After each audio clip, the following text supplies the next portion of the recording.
Goeiemôre vriende, hier op hierdie mooi maandag die 10de Augustus 2026.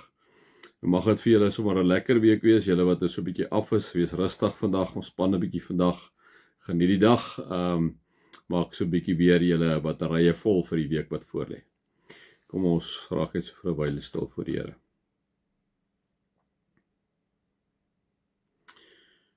Vader, ons kom draai hierdie week aan U op. Ons kom vra vir U om by ons te wees, vir ons wysheid en insig, fyne aanvoeling, takt te gee, Here, oor hierdie week wat voorlê. Baie dankie, Here, vir die wonderlike voorreg wat ons het, soos ons al by baie male vir mekaar gesê het en geleenthede vir mekaar gesê het, om met U te mag praat en toegang tot U te hê as die CEO, die eienaar, die skepper van die hemel en die aarde. Baie dankie daarvoor. Amen. En mag daar vir julle genade en vrede en oorvloed wees, omdat julle God ken, Jesus ken en die Heilige Gees ken. Vriende, ons gaan nou by Jakobus 5, ons is nou so die laaste stukkie wat ons nou begin inbeweeg. Ons is hier so by vers 12, en vriende, hierdie volgende twee versies is eintlik, of een versie is eintlik geweldig belangrik, want ek dink, dit behels baie keer hoe ons met mense omgaan, wat ons vir mense beloof, en so aan. Ek hoor wat hy sê, my broers, dit is baie belangrik dat julle nie 'n eed moet aflê nie. Nie iets moet beloof nie. Nie by die hemel nie, nie by die aarde nie, en ook nie enige ander eed nie. As julle ja sê, moet dit ja wees. As julle nee sê, moet dit nee wees. Dan sal julle nie veroordeel word nie. Nou, vriende, hierdie, soos julle ken al my storie, ek het dit al so by 'n paar geleenthede vertel, hierdie was vir my 'n baie belangrike ding. Ek kom uit 'n huis uit waar jou ja jou nee is, en jou nee jou nee is, jou ja en jou nee jou nee is. So as jy vir iemand iets beloof het, vriende, as jy vir iemand iets gesê, dan jy dit gedoen, that's it. Die einde van die storie, jy praat nie eens verder daaroor nie. So vir my het ek dit op 'n harde manier gelees, ek geleer, ek wat wou nooit 'n predikant word nie, ek het gesien my pa werk, my pa het omtrent, ek het 4 dienste op 'n Sondag gehad, 3500 lidmate gehad, konsulent by 3 gemeentes, skolebestuurder, ek was net absoluut na al die begrafnisse, jy kan dink met 3500 lidmate, al die begrafnisse, al die troues, so die goeders op Saterdag gewees en so, ons het hom relatief min gesien, my tyd met hom, gewoonlik was so van 9:30 die aand, of 10:00 die aand, het ons 'n bietjie, tafeltennis altyd gespeel. So dit is die laaste ding, ek bedoel, dit was nie eens die laaste ding, dit is nie eens in my gedagtes nie, toe in standaard 1, toe vang ek die strooi aan om vir die Here te beloof, ons sal nou predikant te word, die Here sê, as hy my nou 80% gee in standaard 1, dan sal ek nou predikant raak, en nou, wie kry nou nie 80% in graad 3 nie, vir die eerste daar's 'n graad 3 nie, gelyk 80% in.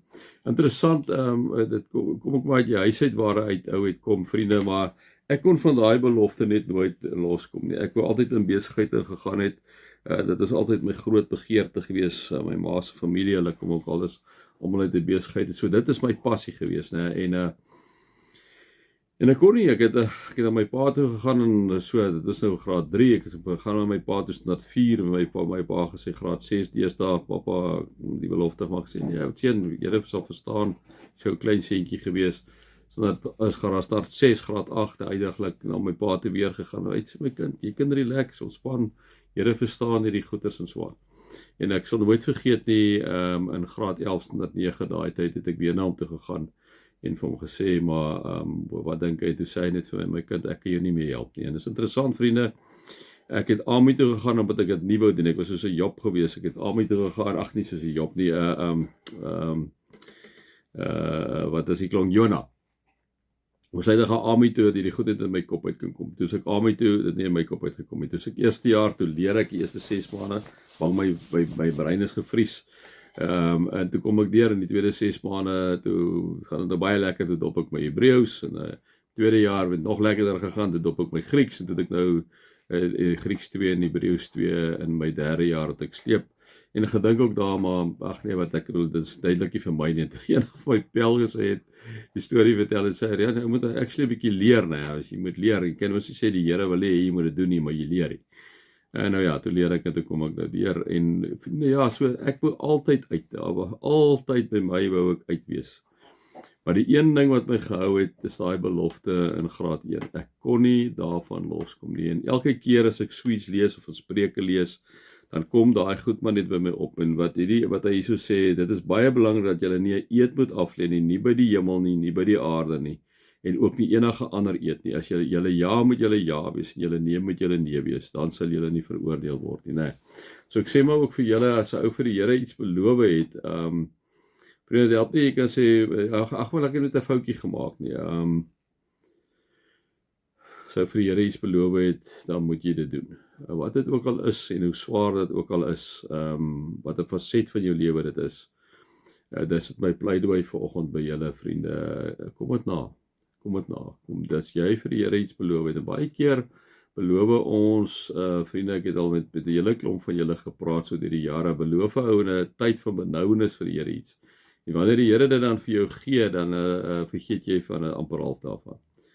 Dan moet eerder nie iets beloof nie. Maar as jy iets beloof het, dan moet jy dit doen. Dit staan nog op 'n hele paar ander plekke ook vir ons opgeteken dat jou woord is jou eer. As jy gesê het vir die Here, moet jy dit nakom. Ja, so dis maar net my 5 sent op hierdie maandag vir julle.